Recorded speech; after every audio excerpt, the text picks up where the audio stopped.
bring in Air Marshal Diptendu. Sir, your take on Pakistan calling this an act of war. In fact, a formal statement that's coming from Pakistan's Prime Minister who says that this is unprovoked, blatant act of war where Indian Air Force has targeted civilians. And this is a violation of India's sovereignty, using standoff weapons, targeting civilian populations across international borders.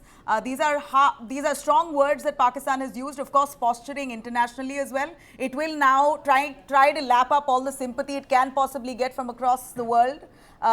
They're hoping so, but we know very well what happened in the UNSC. They were snubbed and put in their place, some tough questions asked of Pakistan. I bet they weren't able to answer every one of them, because they've admitted on many levels that they have harbored terrorism in the past, and that's come to bite them now. That said, it's an admission of guilt, and now they're facing it. Could you tell us, how has India committed an act of war in their eyes? Have we really violated? You know, it's funny, they're calling it an act of war. When Uri and Balakot happened, and there were individual incidents, took place. And that is the time we went across and we struck them. And we have always been very discerning, clear on what we hit. India, if anything, understands the value of its civilians and its citizens, unlike a neighbor. And so we were very clear in our strikes in the past. It is just that this time, the message is much stronger. It's a much more well-coordinated action where we have very specifically targeted terrorist infrastructure. And that is loud and clear.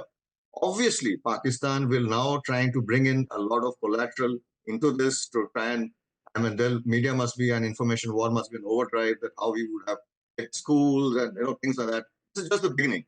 And but we are very clear on what we have hit. And I think even they are clear. But now, I think the Pakistan military and especially their Air Force, you remember even in Balakot and even in this time around, we have actually carried out strikes deep inside without right under the noses. So it's not that the Pakistani Air Force is going to be on huge alert. It's been on alert for a long time, and the Pakistan military and this Air Force will be hard pressed to respond in some sort of a manner. But now the ante is very clear. It's on them. We have been very clear. We have been clinical. We have been, ensured avoiding collateral, and it's classically terrorist targets. And that is loud and clear message. I think internationally it's known, and the kind of state we are, our credibility. Vis-a-vis, you take Pakistan. I think let's see how things fold out. I do want to tell our viewers that some of the civilian videos, we will play that out for you subsequently, but some civilian testimonies there of who witnessed what happened say that Pakistan army wasn't even present. They weren't on alert. If they knew very well, their defense minister went about interview after interview to national television platforms or media channels saying that India is going to strike any time now. If they knew very well, if their intel reports were strong enough, then they weren't prepared enough. And this wasn't as if India gave them a surprise. India has announced mock drills, which now, like Karthikeya said, turns into real war drills. In fact, India has been carrying out anti-terror operations ever since Pahalgam happened. I think the biggest indication, anyone who has served in the armed forces or has covered army, when the Prime Minister cancelled his visit, when Rajnath Singh cancelled his visit, and subsequently the other itinerary was not cancelled. The itinerary for the 12th of May is not cancelled. The itinerary for the 9th is cancelled. And then the simultaneous preparation started taking place.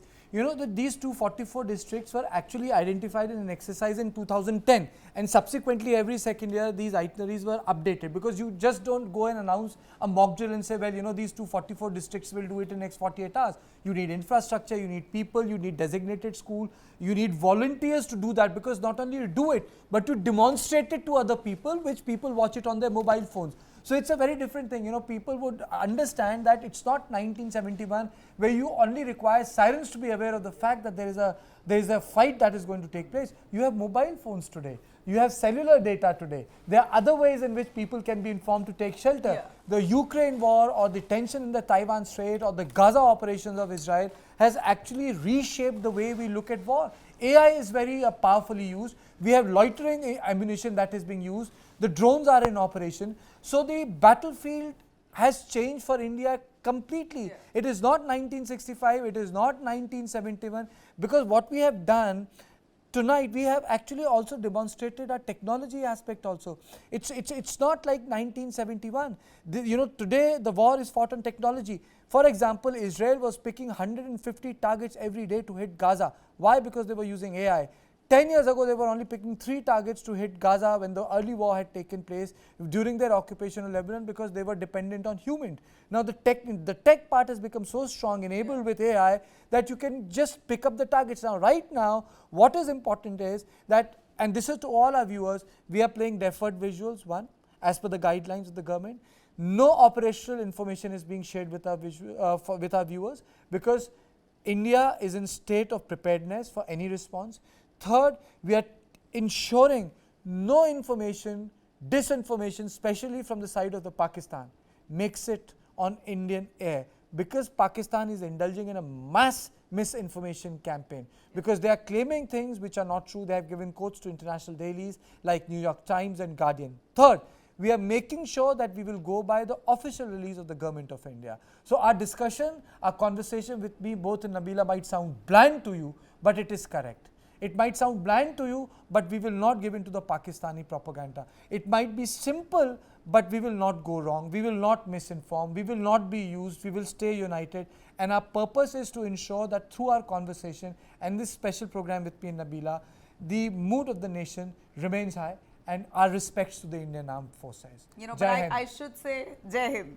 I should say this by no means is a simple attack. I think this is the first military offensive that we've seen India carrying out against Pakistan in recent history, to this extent where they've targeted areas openly. It's not, I can't quite call it a surgical strike. In fact, I'm no one to term it.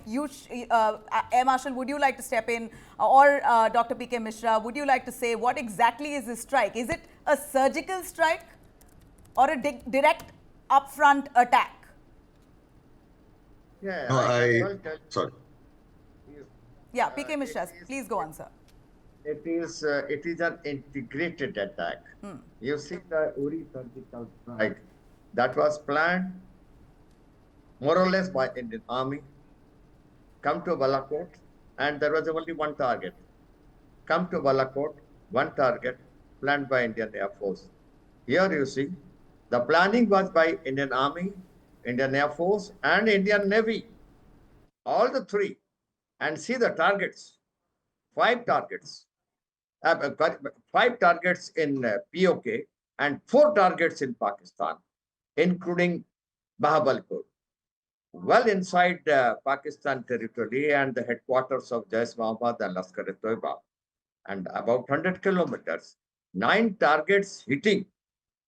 It was integrated attack, and that is how the defense preparedness which was going on after all those meetings by Mr. Rajnath Singh, all three chief of staffs, and with the Honorable Prime Minister.